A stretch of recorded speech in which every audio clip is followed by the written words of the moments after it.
आठवड्याचे दिवस कसे आणि का ठेवले? आठवड्याचे 7 दिवस सोमवार, मंगळवार, बुधवार, गुरुवार, शुक्रवार, शनिवार आणि रविवार फक्त नाव नाहीत. त्यामागे आहे एक प्राचीन विज्ञान आणि भक्ती कथा. या व्हिडिओमध्ये तुम्हाला जाणून घेता येईल ग्रहांवर आधारित दिवसांची खरी कथा. सोमवारी ते रविवारी कोणत्या देवतेची पूजा का केली जाते? ही पद्धत कशी भारतातून संपूर्ण जगात पसरली? सबस्क्राईब करा आणि ज्ञानाच्या या प्रवासात आम्हाला सोबत द्या. नमस्कार मित्रांनो, आज आपण जाणून घेणार आहोत सोमवार ते रविवार आठवड्याच्या दिवसांची खरी कथा. फक्त नाव नाही, त्यामागे आहे विज्ञान, आकाश आणि भक्तीचा संगम. चला सुरुवात करूया. खूप पूर्वी, जेव्हा घड्याळ नव्हते, माणूस आकाशाकडे पाहून वेळ ओळखत होता. रात्री आकाशात सूर्य, चंद्र आणि 7 तेजस्वी ग्रह दिसत होते. ऋषीमुनींनी लक्षात घेतलं की दर 24 तासांनी एका ग्रहाची शक्ती जास्त प्रभावी असते.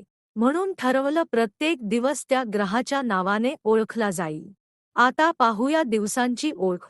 रविवार सूर्यदेवाचा दिवस, जीवनाचा स्रोत. सोमवार चंद्राचा दिवस, शीतलता आणि मानसिक शांती देणारा. मंगळवार मंगळ ग्रह, साहस आणि शक्ती. बुधवार बुध ग्रह, बुद्धी आणि विचार.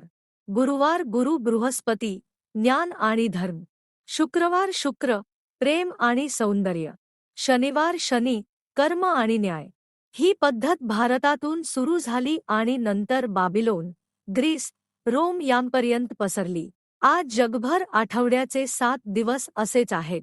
लोक अजूनही ग्रहांच्या प्रभावानुसार पूजा करतात, जसे सोमवार शिवपूजा, शनिवार शनिदेव.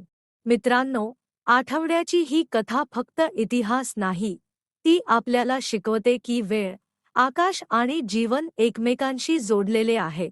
आपण आपल्या दिवसांची सुरुवात आकाश आणि ग्रहांचा आदर करून करू शकतो. ही होती सोमवार ते रविवारची खरी कथा. व्हिडिओ आवडला तर लाईक, शेअर आणि सबस्क्राईब करा. पुढच्या भागात आणखी काही प्राचीन कथा घेऊन येऊ. धन्यवाद.